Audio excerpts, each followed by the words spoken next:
আসসালামু আলাইকুম ওয়া রাহমাতুল্লাহি ওয়া বারাকাতুহু। নাহমাদুহু ওয়া নুসাল্লি আলা রাসূলিহিল কারীম, আম্মা বা'দ। ফাউযু বিল্লাহি মিনাশ শাইতানির রাজিম। বিসমিল্লাহির রহমানির রহিম। সম্মানিত নাযিরিন, আপনারা দেখছেন রুহানি তিব্বি ক্লিনিক। আজ আমি আপনাদের সম্মুখে একটি বিশেষ বিষয় নিয়ে হাজির হয়েছি। বিষয় হলো এই যে যেমনই শক্তিশালী জিন হোক না কেন, আপনি তাকে কেমনভাবে হাজির করবেন, আমি এই বিষয় নিয়ে কিছু আলোচনা করব। তার পূর্বে সম্মানিত নাযিরিন, যদি আপনি আমার এই চ্যানেলের নতুন সদস্য হয়ে থাকেন, অতি দ্রুত আপনি সাবস্ক্রাইব করে দেন, কেননা এরকম নতুন ভিডিও আপলোড করার পরে আপনার কাছে নোটিফিকেশান পৌঁছে যাবে। সম্মানিত নাযিরিন, কথা না বাড়িয়ে আগে আমি যাই। যে আপনার সচরাচর দেখবেন মুদাব্বির বলুন আর যে হোক না কেন, আমরা রুগী আসার পর আমরা সেটা ঠিক করতে পারি না এই রুগী জিনে ধরা না জাদু আক্রান্ত। আপনি যখন রুগীর রোগ নির্ণয় না করতে পারবেন, তো আপনি রোগীকে সুস্থ করেও তুলতে পারবেন না। তার জন্য আপনাকে প্রথম কী করতে হবে, যে রুগীর কি বিষয়, যে রুগী আপনার সম্মুখে আসছে কি বিষয়ে এসে আপনার সম্মুখে এসে হাজির হয়েছে বা কী রোগ আছে, এটা আপনাকে প্রথম নির্ণয় করতে হবে। জিন সমস্যা, না চালান জাদুর সমস্যা, না অন্য কিছু।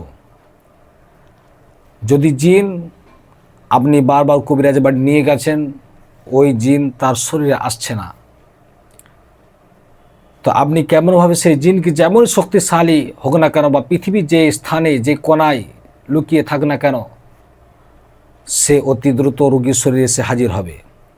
প্রথম একটি কথা হলো যে আপনাকে আল্লাহর উপরে ঈমান আনতে হবে, অর্থাৎ আল্লাহর উপর বিশ্বাস রাখতে হবে। যদি আপনি বিশ্বাস রাখেন, তো পৃথিবীর সমস্ত ক্ষমতা আপনার কাছে বিলুপ্ত হয়ে যাবে।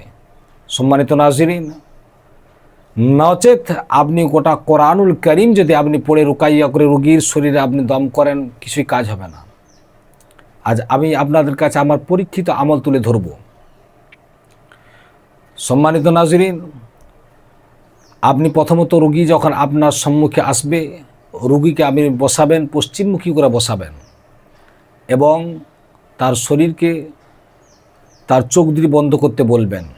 মুদাব্বির যেন পাক ও পবিত্র থাকে। আর এর সাথে যদি আপনার রোগী যে আছে, সে রোগীকে যদি আপনি পাক পবিত্র রাখতে পারেন, আরও খুব ভালো জিনিস। তারপর আপনি দরুদ শরীফ এবং বিসমিল্লাহ সহ কোরআনুল কারীমের একটি মূল্যবান আয়াত, মাত্র একটি আয়াত, ওই আয়াতটি আপনি ডান কানে 7 বার এইরকম আস্তে করে মুখটা নিয়ে আপনি আস্তে আস্তে পড়বেন। 7 বার পড়ে দম করবেন। প্রথম ডান কানে 7 বার, দ্বিতীয় বাম কানে 7 বার, এরকম পড়বেন। 7 বার 14 বার আপনি তেলাওয়াত করবেন, পড়বেন। ওই আয়াতটি হলো এই যে সূরায়ে সাদের 34 নম্বর আয়াত, ওয়ালাকাদ ফাতান্না সুলাইমান ওয়া আলকাইনা আলা কুরসিহি জাসাদান সুম্মা আরাম। আমি বারবার আয়াতটি বলবো, আপনি মুখস্থ করে নেওয়ার চেষ্টা করবেন।